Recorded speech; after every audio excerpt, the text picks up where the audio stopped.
Okay, so this is my last say about the issue ha. Sa ako ang live pagabiin, maybe some of you guys will think na I'm a bad person, I'm a bad friend or something like that, but I wanted you to know what really happened and what they did to me. Okay? They were doing live with my face on the background. Ila ang gibulgar tanan ang ako ang mga sekreto from starting from my mother, sa ako ang work, sa ako ang papel, sa ako ang personal affairs tanan ilang gibulgar sa live, okay? Now, wiingon ang mga tao na ako ang gibulgar ang mga sekreto niya because she did it first. They did it first. Ang nakaapan lang, ang uban nag-sorry and they stopped doing it. But siya, I even messaged her, pero nagpadayon lang gihapon siya. I was quiet and sometime kasi gira ko padungog-dungog kay di ko ganahan na ignon lagi sa mga bashers lagi na nagpasikat lang.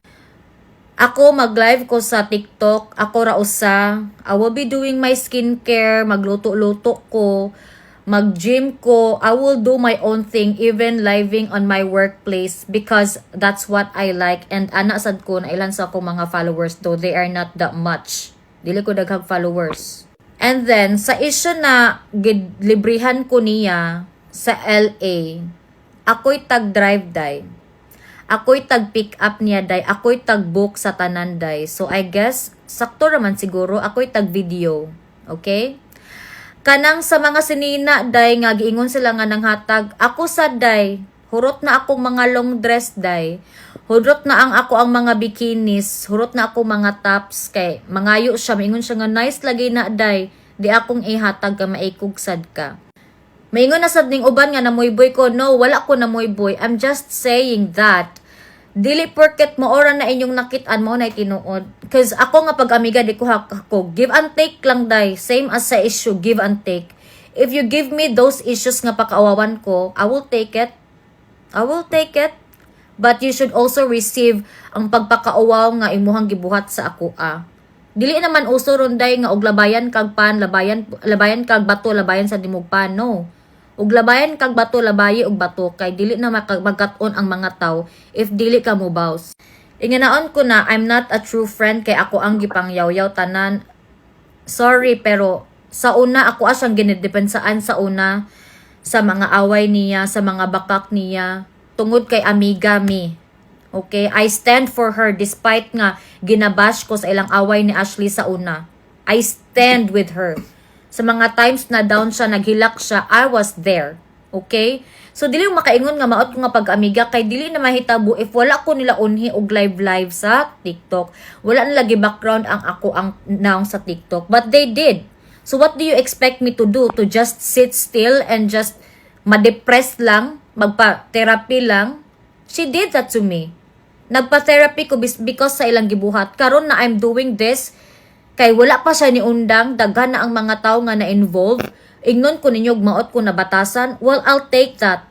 But you can't tell me that I'm not grateful because I am.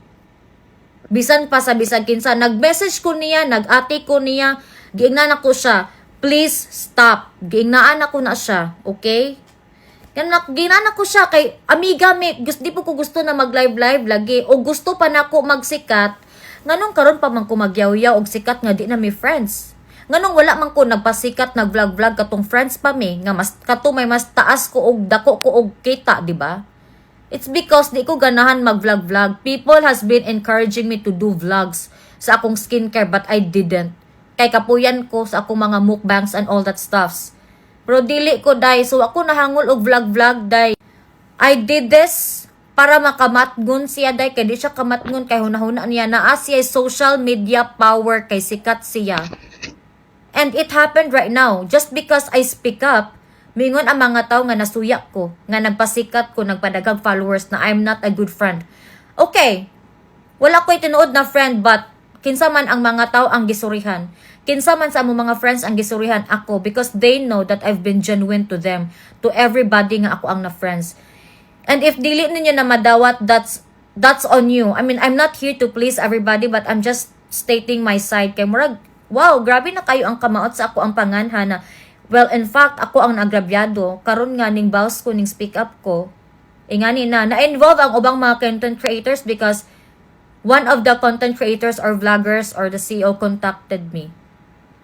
She messaged me about ani na issue and all that stuffs. And nag-live ko.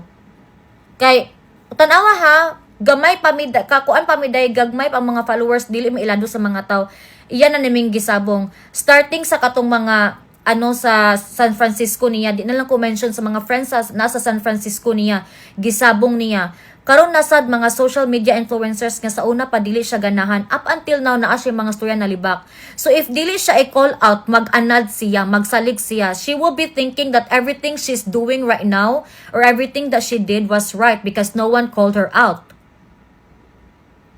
So karon nga napuno na ang mga tao, tanan na iyang gi-appeal, kanan na iyang gihilabtan bisag wala siya hilabti. What do you think we will do? Ako lang gani ang ning speak up. How much more if mo speak up tong ubang mga tao? 'Di ba?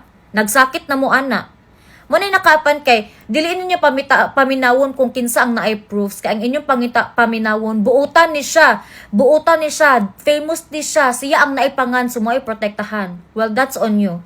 But this is my last say about these issues kay daghan ang mga fake news na nangakuan. Fake news na nagpakita bitaw. So og mao na inyong pagtuo, that's it. I will not please you. Dili ko manginahanglan.